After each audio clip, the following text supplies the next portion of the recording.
Team India త్వరలో test series కోసం England పర్యటనకు వెళ్లనుంది. అయితే ఇంగ్లాండ్ పర్యటనకు ముందు సీనియర్ రోహిత్ శర్మ, విరాట్ కోహ్లీ టెస్టులకు రిటైర్మెంట్ ప్రకటించడం టీమిండియాకి గట్టి షాక్ అనే చెప్పాలి. వీరిద్దరూ తప్పుకోవడంతో ఇండియా బ్యాటింగ్ ఆర్డర్ కొద్దిగా బలహీనంగా మారింది.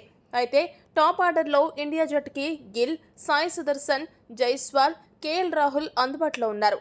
ఇప్పుడు సమస్య అంతా 4వ స్థానం దగ్గరే ఉంది.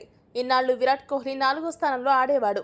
ఇప్పుడు ఆ స్థానాన్ని ఎవరితో భర్తీ చేయాలనే దానిపై టీమిండియా మేనేజ్మెంట్ దృష్టి పెట్టింది. ఈ నేపథ్యంలో భారత లెజెండరీ స్పిన్నర్ అనిల్ కుంబ్లే ఇదే విషయమై కీలక విశ్లేషణ చేశాడు.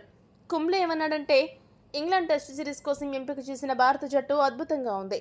సీనియర్ ఆటగాళ్లు లేకపోయినా కూడా ఈ మధ్య కాలంలో బాగా రాణించిన యువ జట్టును ఎంపిక చేయడం ఎంతో ఆనందాన్ని కలిగించింది. ఈ అవకాశాన్ని యువకులందరూ కూడా సద్వినియోగం చేసుకోవాలని భావిస్తున్నాను. అయితే ఈ ఇంగ్లాండ్ సిరీస్లో 4వ స్థానంలో ఎవరు ఆడబోతున్నారు, కోహ్లీ స్థానాన్ని ఎవరు భర్తీ చేయబోతున్నారు అనే చర్చ ఎక్కువగా జరుగుతోంది.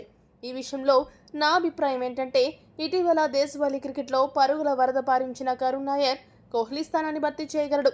నేను ఇలా చెప్పడానికి కొన్ని బలమైన కారణాలున్నాయి. భారత్కు ఇంగ్లాండ్లో ఆడిన అనుభవం ఉన్న ఆటగాడు అవసరం. కరుణ్ నాయర్ కౌంటీ క్రికెట్ ఆడాడు కాబట్టి అతనికి అక్కడి పరిస్థితులు తెలుసు. అంతేకాకుండా దేశవాళీ క్రికెట్లో అద్భుతంగా ఆడాడు. దీనికి తోడు ఐపీఎల్ ముగిసిన తర్వాత ఇంగ్లాండ్ ఏ జట్టుతో జరిగిన మొదటి ప్రాక్టీస్ మ్యాచ్లో ఏకంగా డబుల్ సెంచరీ సాధించాడు. దీనిని బట్టి కరుణ్ నాయర్లో ఎంత ఫైర్ ఉంది, ఎంత అద్భుతంగా ఆడగలడు, అతడి టెక్నిక్ ఎలాంటిది అనే విషయం మనకు స్పష్టంగా అర్థమవుతుంది.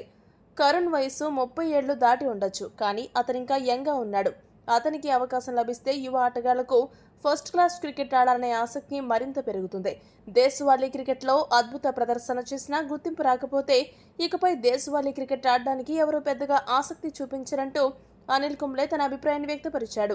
రంజీ ట్రోఫీ 2024-2025లో విదర్భ ఛాంపియన్గా నిలవడంలో కరుణ్ నాయర్ కీలక పాత్ర పోషించాడు. ఈ టోర్నీలో అతను 16 ఇన్నింగ్స్లో 53.93 సగటుతో 863 పరుగులు చేసి 4వ టాప్ స్కోరర్గా నిలిచాడు. ఇందులో 4 సెంచరీలు, 2 అర్ధ సెంచరీలు ఉన్నాయి. 33 ఏళ్ల కరుణ్ ఇప్పటి వరకు 6 టెస్టులు ఆడాడు. 2016లో స్వదేశంలో ఇంగ్లాండ్తో జరిగిన మ్యాచ్లో టెస్టులోకి అరంగేట్రం చేశాడు. తన 3వ టెస్టులోనే ట్రిపుల్ సెంచరీ సాధించి అందరినీ ఆశ్చర్యానికి గురిచేశాడు. చెన్నైలో ఇంగ్లాండ్పై 381 బంతుల్లోనే 303 పరుగులు చేశాడు.